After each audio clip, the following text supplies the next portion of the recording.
Assalamualaikum, salam sehat Sobat JKN. Kembali lagi bersama saya Maulana di podcast Kombur JKN. Sesuai namanya, Kombur itu artinya berbicara atau bercerita, dan Kombur JKN itu artinya pembicaraannya itu terkait program jaminan kesehatan nasional yang dikelola oleh BPJS Kesehatan. Ya, pada kesempatan ini udah hadir narasumber kita dari bidang jaminan pelayanan kesehatan kantor Kedeputian Wilayah 1, ada Kak Dian. Ya, terima kasih Kak Dian sudah bersedia meluangkan waktu di podcast Kombur JKN, berbagi ke sobat JKN yang sudi kiranya menonton podcast kita untuk menerima informasi-informasi positif seputar program JKN.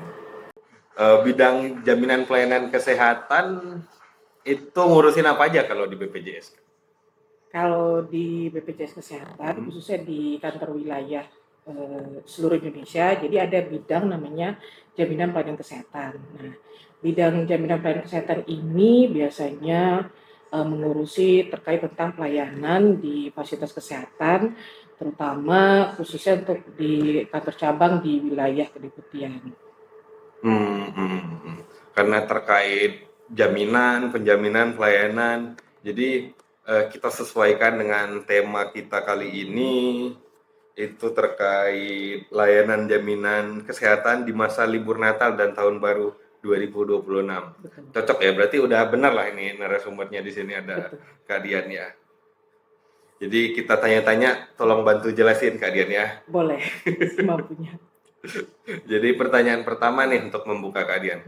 Jadi untuk layanan di FKTP atau fasilitas kesehatan tingkat pertama selama masa libur Natal dan Tahun Baru yang sebentar lagi nih akan tiba ini, itu gimana untuk kesiapan layanan atau mungkin adakah yang berubah prosedur atau lain sebagainya, bisa dijelasin Kak Dian? Nah, kalau untuk layanan di fasilitas kesehatan selama libur Natal dan Tahun Baru, mungkin sama saja seperti dengan tahun-tahun sebelumnya. Jadi untuk layanan tetap bisa berjalan seperti biasa untuk di fasilitas kesehatan. Namun mungkin memang nanti ada beberapa kondisi yang berbeda seperti dengan di hari biasa, karena mungkin ada beberapa vaskes yang tidak beroperasional. Atau mungkin bisa nanti diakses di fasilitas lain yang tetap buka. Karena biasanya memang itu nanti ada daftar yang biasanya kita terima dari vaskes mana saja yang dia buka layanan atau yang tutup selama libur Natal Tahun Baru.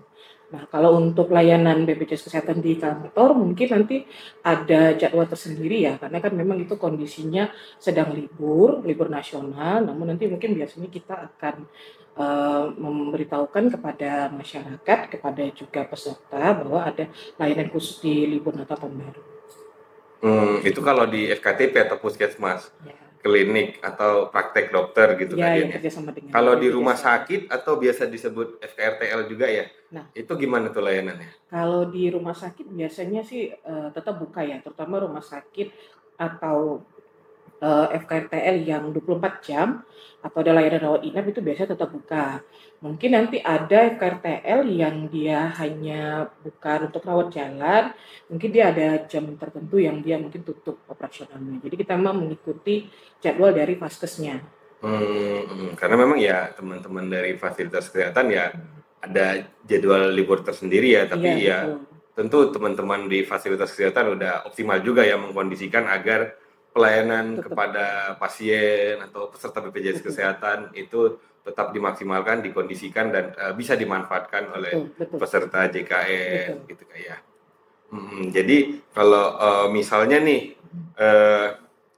peserta mengalami kondisi gawat darurat saat liburan, misalnya nih saya dengan keluarga atau mungkin sedang ke Bali misalnya liburan atau sedang ke Bali G misalnya, itu sementara selama ini kita tinggal di Medan atau mungkin di Deli Serdang, itu vaskesnya tentu yang terdekat. Itu Ya. gimana kita proses berobatnya tuh ya?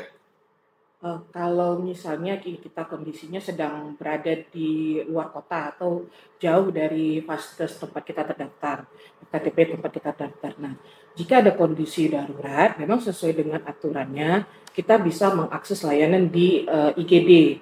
Nah, IGD itu ada di rumah sakit terdekat. Nah, namun jika memang ada FKTP terdekat yang buka, ya tetap bisa kita menuju ke FKTP terdekat, walaupun itu bukan FKTP tempat kita terdaftar. Nah, memang sesuai ketentuannya tetap kita bisa dilayani di FKTP yang bukan tempat kita terdaftar.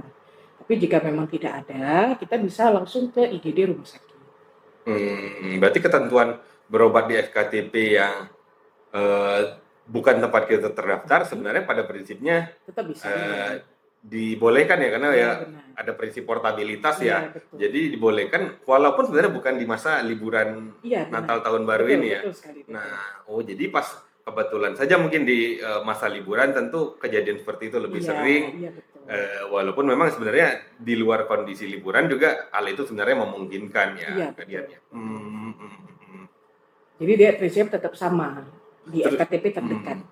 Terus tadi Kak Dian sampaikan kalau di IGD itu kan pernah lihat nih saya Kak Dian, kalau IGD itu kan sebenarnya tidak hanya di rumah sakit ya. Ya, Kadang-kadang ya ada beberapa puskesmas atau mungkin klinik ada yang 24 jam juga iya, ya. betul. Itu berarti ya tetap memungkinkan juga ya Betul jika sekali. dibutuhkan kondisi gawat darurat bisa berobat di situ ya. Ya, jika memang vaskesnya buka operasional. Jadi Memang tetap bisa. operasional ya. Betul. Kembali lagi kuncinya memang operasional begitu ya. Ketika memang vaskes terdekat tidak operasional, mungkin kita bisa cari di titik selanjutnya, titik vaskes lainnya yang atau ya kalau kondisi gawat darurat tetap langsung ke rumah sakit terdekat. Rumah sakit juga bisa ya.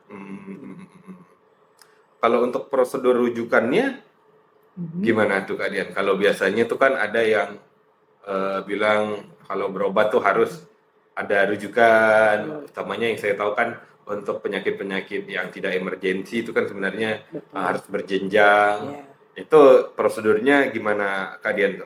Nah, kalau terkait tentang proses rujukan, jadi tetap kita menggunakan prinsip rujukan berjenjang. Nah, dari FKTP, jika kondisinya tadi ini tidak gawat darurat ya, dia kan tetap berobat ke FKTP terdekat. Nah, kalau memang nanti dibutuhkan rujukan ke rumah sakit, tetap akan dikeluarkan rujukan ke rumah sakit. Namun memang kondisinya jika memang itu rujukannya adalah ke poli di rumah sakitnya, polinya kan kemungkinan di hari libur kan tidak buka. Jadi ya dia tetap mengikuti jadwal poli yang buka di rumah sakit tersebut. Namun tadi kalau kondisinya gawat darurat, dia kan langsung ke rumah sakit tanpa perlu rujukan. Nanti mungkin yang rujukan antar rumah sakit nih yang tetap juga pasti berjalan. Misalnya dia ke rumah sakit A, namun ada kondisi dia harus dirujuk ke rumah sakit lain. Jadi tetap nanti rumah sakit itu akan mengeluarkan rujukan ke rumah sakit lain. Mungkin banyak yang belum tahu juga tuh Kak Dian. Ya rujukan itu bukan hanya dari FKTP ke rumah sakit, tapi juga antar rumah sakit. Antar rumah sakit, karena kan rumah sakit ada tipe-tipenya juga mungkin Kak Dian ya. Menyesuaikan mungkin diagnosa atau mungkin kondisi si pasien juga, kebutuhannya dari pasiennya. Dan itu berdasarkan rekomendasi medis juga ya? Dari indikasi medis dokter. Nanti dokter yang menentukan apakah pasien tersebut indikasinya perlu dirujuk atau tidak. Oke.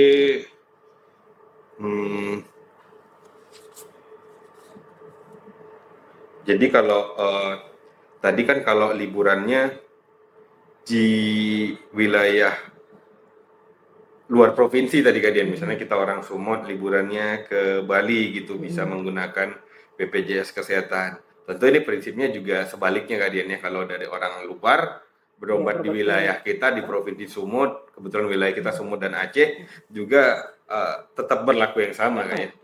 Dia walaupun dia misalnya kita dari Medan, kita misalnya ke Bali atau mungkin ke ujung lagi daerah lain, ya tetap kita bisa menggunakan kartu BPJS kita selama kartunya aktif. Nah, jadi dia memang berlaku se-Indonesia.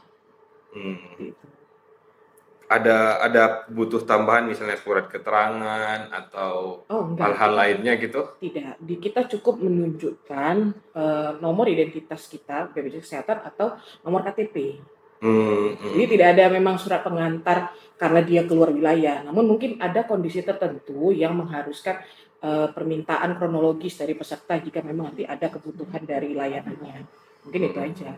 Tidak ada butuh berkas-berkas khusus ya Kak Dian ya? Enggak ada. Kadang ini ada yang nanya juga nih, kalau dia mau liburan keluar kota nih katanya nih, berkasnya apa aja yang perlu dibawa. Nah, jadi sobat-sobat JKN udah dijelasin Kak Dian tuh bahwa tidak perlu dokumen khusus, karena jangankan masa liburan atau di luar Vaskes, di Vaskes biasa aja juga kita hari-hari juga BPJS kan tidak minta dokumen Iya, betul. macam-macam lagi ya, Iya. cukup pakai KTP sebenarnya kan Iya, sudah bisa betul, nomor berobat. identitas kita.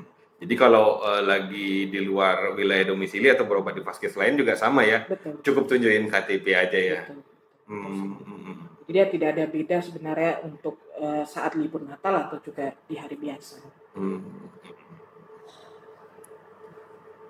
Kalau untuk sistem antreannya sendiri gimana Kak Dian?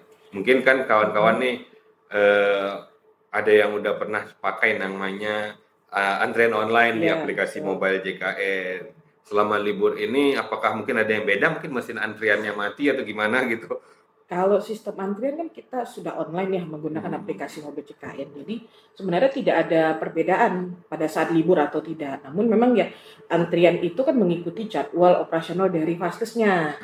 Jadi ya dia pada saat memang Vaskesnya itu buka, otomatis akan muncul nanti sistem antrian di Vaskes tersebut. Tapi kalau memang Vaskesnya tidak beroperasional, ya tetap nanti layanannya tidak akan muncul. Oh, jadi di antrian online itu akan kelihatan tuh Kak Dian ya? Apakah Iya. memang polinya buka atau tidak, atau kapan betul. bukanya. Jadi ya Sobat JKN memang lebih baik memang kalau mau berobat rawat jalan misalnya ya lebih bagus memang gunakan antrian online itu ya, selain biar nggak bolak-balik juga ya ke Vaskes datang, tahu-tahu layanannya nggak buka di hari Iya. itu. Lebih bagus di mobil JKN kita cek terlebih dahulu ya. Kita kan memang di aplikasi mobil JKN kita sudah ada memang data fasilitas kesehatan terutama rumah sakit ya. Di situ kita bisa juga lihat jumlah tempat tidur. Jadi mungkin nanti ada peserta yang membutuhkan layanan ke rumah sakit untuk rawat inap, peserta juga bisa lihat rumah sakit mana yang terdekat yang masih ada buka kebutuhan tempat tidurnya masih cukup gitu. Atau bisa melihat daftar wilayah rumah sakit mana yang terdekat yang bisa mereka akses. Jadi ya sistemnya sekarang kita sudah online menggunakan aplikasi mobil JKN. Kak Dian nih ada Sobat JKN yang nanyain nih, kalau misalkan ada Vaskes yang nolak berobat, gimana Bang katanya? Ini gimana nih? Mungkin ini kita nggak bisa kita generalisir semua ya. Jadi menolaknya ini seperti apa? Jadi misalnya memang kalau Vaskesnya tutup, mungkin ya penolakannya karena mereka memang tidak beroperasional ya. Dokternya mungkin tidak ada, jadi mereka memang tidak bisa melayani peserta. Nah biasanya memang nanti pasti diarahkan dari Vaskesnya kemana ada Vaskes terdekat yang buka. Atau tadi yang seperti saya sampaikan, kita bisa cek di daerah di aplikasi mobil JKN, di situ di mana lagi ada Vaskes terdekat yang bisa diakses peserta. Karena Jadi, memang ya prinsipnya ya kalau memang menolak kita harus pastikan dulu alasannya apa. Ya jadi memang asumsi menolak ini mungkin kalau disampaikan kesannya langsung gimana gitu ya. Padahal ya kayak disampaikan Kak Dian ya perlu terus lebih dulu ya. Betul. Nolaknya itu mungkin karena memang sedang tidak operasional atau Ya, mungkin kalau dokternya mungkin FKTP sedang tidak ada. FKTP kita datang jam 11 malam sementara dia nggak 24 jam. Iya, Masa kita bilang ditolak ya? karena memang kan ada FKTP yang memang buka 24 jam, ada yang tidak. Jadi mereka memang punya jam operasionalnya tersendiri.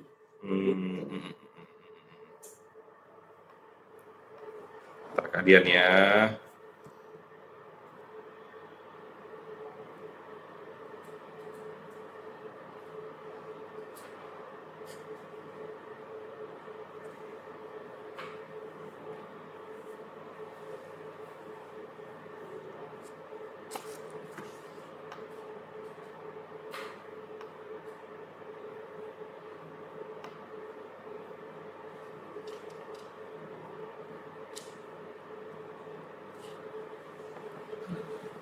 Nah nih ada yang nanya lagi nih Kak Dian.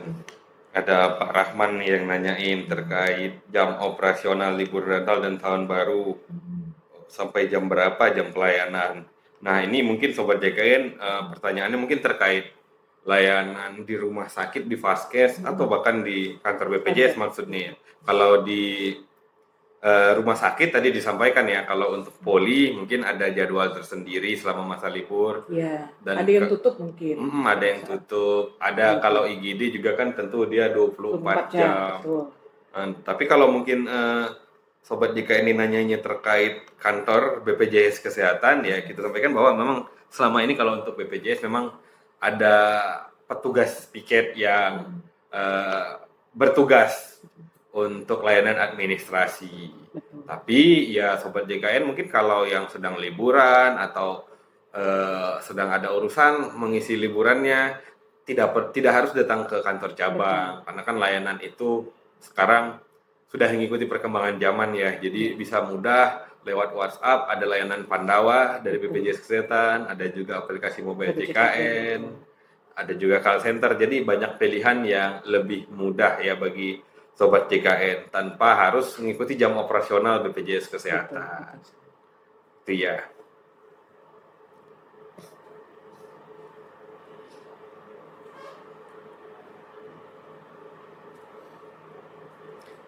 Terus tadi mengenai Vaskes yang nolak katanya ya. Saya pernah dengar tuh kalian ada namanya di BPJS itu petugas BPJS 1 ya. Iya, betul. Itu dari BPJS atau dari rumah sakit itu ya? Nah, kalau petugas BPJS 1 itu memang dari internal BPJS Kesehatan. Jadi memang pegawai dari BPJS Kesehatan. Kita mempunyai petugas yang menjadi PIC untuk pemberian informasi dan penanganan pengaduan di rumah sakit. Nah, jadi biasanya nanti ada poster mereka di rumah sakit itu ditempel di tempat mungkin yang mudah diakses oleh peserta.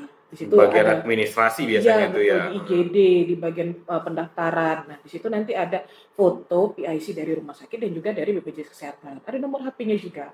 Jadi peserta jika memang ada keluhan atau ada butuh informasi juga bisa menyampaikan kepada mereka. Gitu. Ada kontaknya nanti di setiap rumah sakit. Iya, itu untuk petugas BPJS 1. Iya, terus tambahan juga untuk Sobat JKN, di mobile JKN juga sebenarnya ada menu untuk layanan pengaduan. Begitu juga di layanan Pandawa. Kalau di chat itu bisa kita pilih menunya, selain administrasi dan informasi, kita bisa buat juga pengaduan. Jadi kalau ada terkendala, Sobat JKN itu bisa berbagai alternatif tadi penyelesaiannya ya. Kalau di rumah sakit tadi ada petugas BPJS 1, ada kontaknya untuk bisa ditangani, kemudian juga bisa melaporkan pengaduan di aplikasi mobile JKN ataupun di layanan Pandawa. Gitu Kak Dian ya? Betul sekali. Jadi kita ada juga sistem untuk pengaduan atau permintaan informasi dari peserta.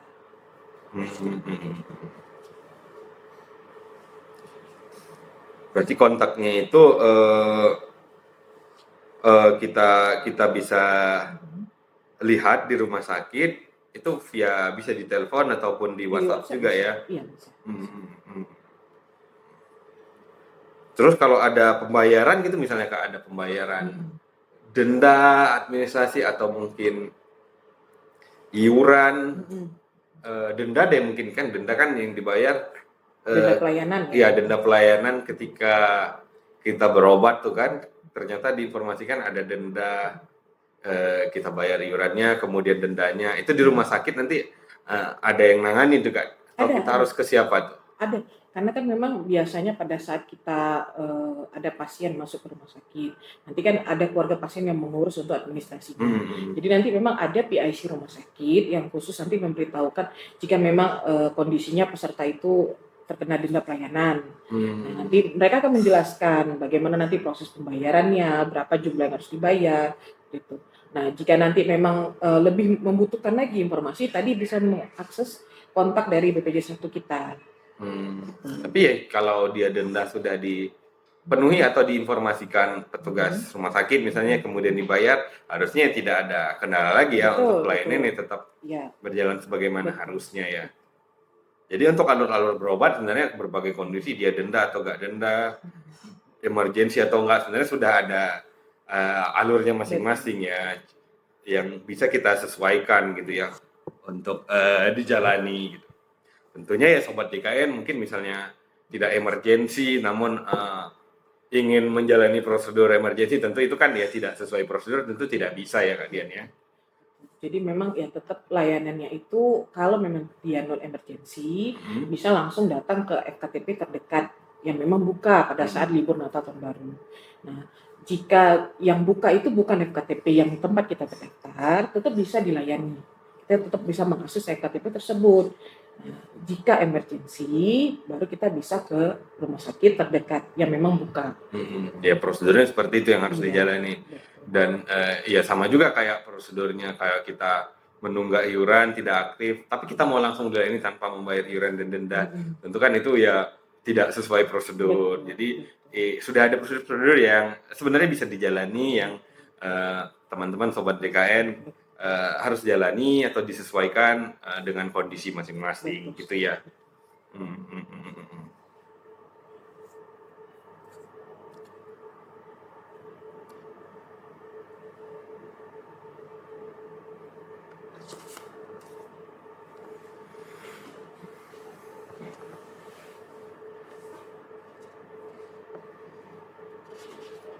Hmm, terakhir deh mungkin ada tips dari Kak Dian, gimana nih tips dari Kak Dian, gimana agar masyarakat tetap sehat dan siap menghadapi resiko kesehatan selama masa libur akhir tahun atau libur Natal dan Tahun Baru ini, dan supaya tanpa khawatir soal akses layanan. Tips mungkin seperti ini ya. Jadi kalau untuk sehatnya mungkin masing-masing sudah punya caranya. cara sendiri ya untuk menjaga kesehatan ya. Mungkin dengan berolahraga, tetap membawa vitamin atau obat-obatan yang diperlukan selama perjalanan. Tapi ya memang pada saat kita melakukan perjalanan, mungkin bisa kita pastikan dulu kepesertaan BPJS kita aktif. Jadi kita memang harus cek dari aplikasi Mobil JKN apakah memang BPJS kita itu aktif atau tidak. Nah, karena nanti kalau memang aktif dimanapun kita berada, kita tetap bisa mengakses pelayanan. Betul tuh. Jadi sobat JKN tuh Iya. sarannya itu agar apa ya bisa dilaksanakan, dipastikan caranya itu kalau memastikan kepesertaan aktif itu bisa tadi ada kanal-kanal yang paling gampang itu bisa pakai layanan Pandawa, Atau Mobile JKN. JKN juga ya tinggal Iya, cek kita bisa kepesertaan. Jadi banyak cara-cara mudah dan saran-saran yang disampaikan Kak Dian tadi bukan sesuatu hal yang sulit sebenarnya ya untuk memastikan kepesertaan, sementara manfaatnya ya sangat besar dan tadi tanpa khawatir kita soal akses layanan selama dimanapun masa bisa ini. kita akses layanan. Makanya kita harus cek dulu kepesertaan kita aktif.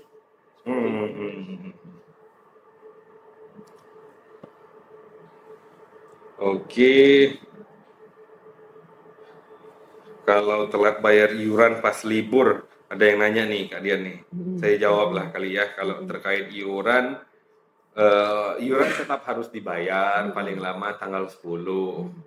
Jadi ketika Sobat DKR lewat dari tanggal 10, itu atau di bulan berjalan itu sudah lewat, maka nanti akan nonaktif. Ketika nonaktif, balik lagi tadi ke sarannya Kak Dian, maka status kepesertaannya kalau sudah nonaktif mungkin akan menyulitkan untuk mengakses layanan kesehatan. Jadi saran kita sebelum telat bayar ya sebelum liburan dipastikan dulu sudah dibayar sehingga jadi tidak terjadi yang namanya telat membayar iuran. Sementara untuk akses pembayaran juga sebenarnya kan sudah banyak ya via handphone juga kan ada berbagai e-wallet dari e-banking dan segala macamnya, itu kan sudah sebenarnya sangat memudahkan untuk melakukan pembayaran iuran.